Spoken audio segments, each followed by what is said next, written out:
When a friend loses someone dear, it never feels like it's an easy topic to discuss. What to say, how to say it. For most of us, the words don't easily roll off the tongue. Madeline Robison tragically lost her daughter Amelia to a metabolic disorder 2 years ago. You wouldn't guess it, though, because she has figured out how to cope by talking with people about it. And you don't have to guess it because she's open and honest and loves sharing stories about her daughter Amelia's life. In fact, Madeline says one of the best things you can do to get through grief is to talk about the person who has passed. After meeting Madeline only a few days ago, I can tell you she's truly an inspiration. Thank you so much for being here. Thank you for having me. It's a privilege to be here. So tell us a little about what was it like raising Amelia? Because from the time she was born, you knew that she had this metabolic disorder. We actually didn't know that she had a metabolic disorder. We knew that something was not quite right in her body. She is our firstborn. My husband and I have 4 children. We have 3 still on earth. Amelia's in heaven now, but she had a challenging life medically speaking, and it was I suppose raising her was a bit like being on a rabbit trail, trying to find out what it was that was causing challenges in her body. Right. She didn't do easily any of the things that children naturally do, that the babies naturally do, the eating and the sleeping. And after many hospital stays and many tests and many procedures, we finally had a clue by the time she was about 10 months old that she might have a metabolic disorder. They're very rare. We found out that she might have a metabolic disorder.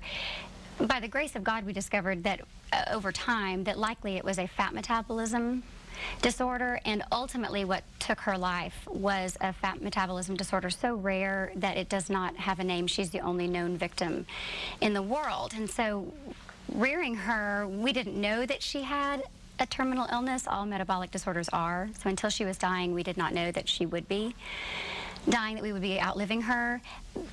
But it was a journey that taught Brian and me as her parents so much about faith and learning from her and learning how to listen to your child and how to advocate for your child. It was unlike any other experience I could have predicted. So you are very unique because you're easy to talk to about this, but what about for people who it's harder to get words out of them, or what's the best thing for someone to say to someone who has lost a family member? In my opinion, if it's the loss of a child or a spouse or a parent, whatever the grief may be, I think the worst thing is not to say anything. The next worst thing is to try to offer words of comfort and advice. So in that middle ground, there's the opportunity to say, I am so sorry for your loss. And in our case, to say, I know you miss her so much, and I'm walking with you in spirit. If you're a believer, I'm walking with you in prayer, if that is something you really mean.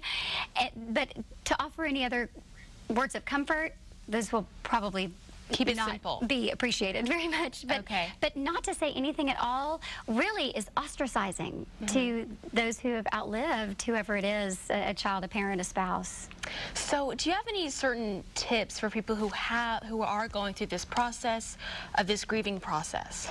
I think one of the best things to do is to honor who died by doing something that was meaningful to that person. So if that person really loved mountain climbing, then you can do something where you erect a monument somewhere, a mountain climber, you organize a day of that. For us, Amelia loved music, and so one of the best things that we had to celebrate her life was singing, and I recorded a CD in her memory, a CD of hymns. After about 20 months of not having a voice from grief, I got my singing voice back and recorded a gift in her memory, and all the proceeds go to charity. This is it. It's called Amelia's Gift. It's traditional hymns, but they're sung in what we think of as updated and engaging sort of ways. No organ music and no drums, but just something that people might want to have on in their car. And we're finding that children actually love this quite a bit. Wow, interesting. So you mentioned children, that you have 3 other children now. At the time of Amelia's death, you had 2 other children, and the next day you had to make sure that your children were living normal lives. So how did you bring up this topic? How did you talk about it with your children? When we realized that Amelia was dying, to the day that she died was about 10 days, and we were all at home. We didn't want her to die in a hospital, so people came to the house. So our children had the experience of seeing, hey, there's something different going on here. We talked about it openly with them and said, they called her sister, and we said, Sister's not going to live here anymore. Sister's going to go live in heaven, and we'll see her again one day, and we can always talk about her, and she's always in our hearts, and we kept pictures out about her and of her in the house and told stories about her. The worst thing I think we ever could have done is not bring up her name anymore. Definitely. So that was one always of bring her up. And make sure that it's a comfortable topic to discuss. And laugh about her. And laugh, exactly. Yes. Thank you so much for being here. It's been a pleasure, and thank you for sharing your story. Thank you for the opportunity. If you'd like more information about Madeline and her mission, or to purchase her CD, visit MadelineHymns.org. We will mention this website again at the end of the show. Still ahead on DFW Close-Up, why one DFW teenager believes wearing real animal fur is a faux pas, and how this belief led her to raise thousands for animal advocacy groups.